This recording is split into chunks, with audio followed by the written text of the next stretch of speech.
Friends, beat forest ഓഫീസറിൻ്റെ notification വന്നിട്ടുണ്ട്.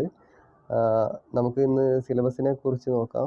Beat forest ഓഫീസറിൻ്റെ ഹിസ്റ്ററി 5 മാർക്ക്, ഭൂമിശാസ്ത്രം 5 മാർക്ക്, പിന്നെ എക്കണോമിക്സ് 5 മാർക്ക്, ഇന്ത്യൻ ഭരണഘടന 8 മാർക്ക്, കേരള ഭരണവും ഭരണ സംവിധാനവും 3 മാർക്ക്, പിന്നെ ജീവശാസ്ത്രം 4 മാർക്ക്, ഭൗതികശാസ്ത്രം 3 മാർക്ക്, രസതന്ത്രം 3 മാർക്ക്, കലാസാഹിത്യം 4 മാർക്ക്, ആനുകാലികം 10 mark, maths 10 mark, English 10 mark, പിന്നെ മലയാളം 10 മാർക്ക്, പിന്നെ സ്പെഷ്യൽ ടോപ്പിക്കിൻ്റെ 20 മാർക്കിൻ്റെ ഏരിയ ഉണ്ട്.